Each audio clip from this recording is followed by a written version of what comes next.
Good morning, guys. Tony Maritato here, licensed physical therapist, and this is part of my Medicare Minute series. Now, I'm answering questions specifically related to Medicare and PT, OT, SLP in private practice.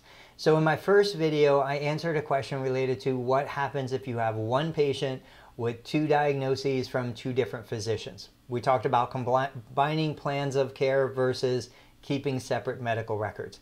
If you want to know the answer to that, I'll put a link to that video down below. Today, we're talking about the definition of two terms and how you can bill for two evaluations that get combined into one plan of care. So from CMS Chapter 15, page 158, I want to read the definition of an episode of care. Episode of outpatient therapy is what they say specifically, because within this you can find the justification for billing a second initial evaluation for new diagnoses but combining it to the original plan of care.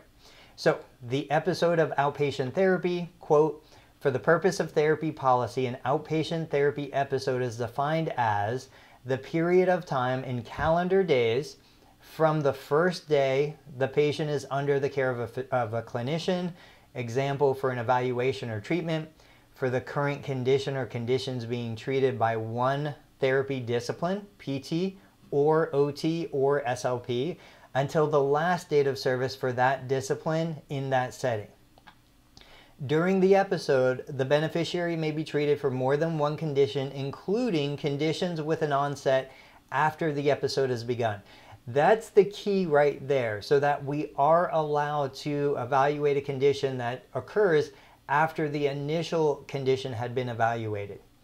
For example, a beneficiary receiving physical therapy for a hip fracture who, after the initial treatment sessions, develops low back pain would also be treated under a PT plan of care for rehabilitation of low back pain.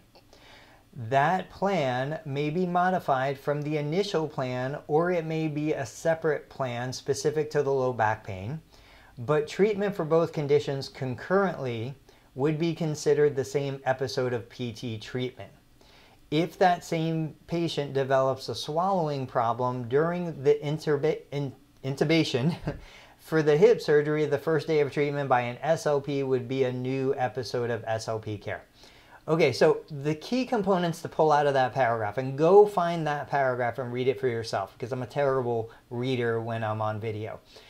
The key component here is you can't treat low back pain if you don't evaluate the low back pain. You have to complete an initial evaluation for the low back pain.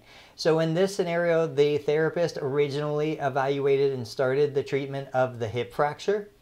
The patient developed low back pain, so after the initial evaluation of the hip fracture, 3 sessions, 5 sessions, however many sessions in, the therapist would do a second initial evaluation, bill a second initial evaluation code for the low back, and then depending on what you do, whether you combine the plans of care or keep them separate, you would develop goals specific to the functional deficits associated with the low back pain diagnoses, and you would begin treating the low back pain concurrently with the hip fracture.